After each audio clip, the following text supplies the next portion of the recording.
jaamacadda badweynta hindiya ayaa muqdisho waxay ku qabatay kulan looga hadlayay nooca doorashada 2016 ee Soomaaliya ka dhici karto.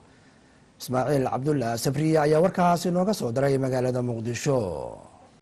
arrimaha ka hadalka hiigsiga 2016 qaabka ay doorashadu u dhici doonto ayaa ah midda ugu hadalhaynta badan dadka Soomaaliyeed meel walba ay ku nool yihiin.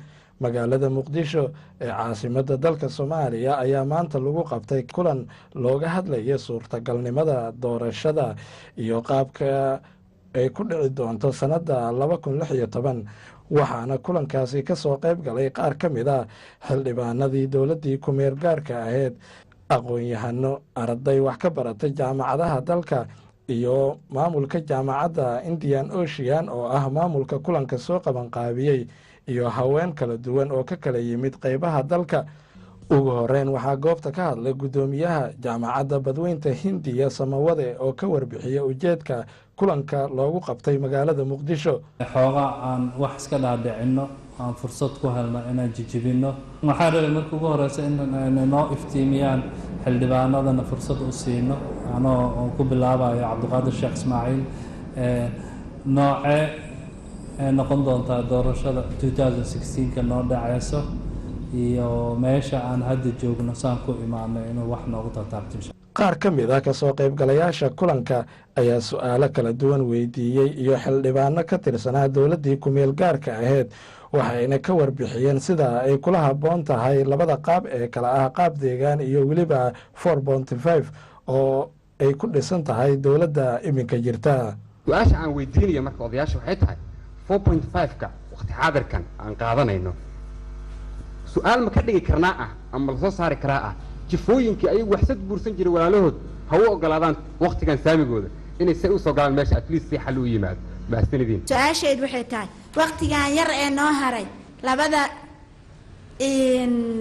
golaha baarlamaanka iyo golaha xukuumadda in la bedelo ma dhici kartaa waa su-aasheeda. midda kale maxaa isdhexgeliyey waxaan qasaayba waa federaalkii oo xuduudihiisa aan sugneen iyo doorashadii oo degdega sidee loo kala badbaadi karaa? war maxaa la isu lugoynayaa oo la isu daalinayaa? dastuur lama hayo 2016 kadib lagu dhaqmo. dastuurkani waa ku meel gaar baa waagiina lagu yiri 4 sano shaqaynayaabaa waagiina lagu yiri markii la ansixinayay 2016 maxaa lagu dhaqmayaa iyo xagee la aadayaana systemka maanta jira maba ugu jirto qorshaha. marka fikradda nadiifku waxay keenaysaa oo arkaysaa war inta laga gaarayo wixii aanu doonayno oo muran aanu ka gudbi karno dadkan ha loo kordhiyo. xaggee loo cararaa waxay noqon doontaa in loo cararo 4.5 oo aan Soomaaliya dan ugu tirin. Soomaaliya dan waxay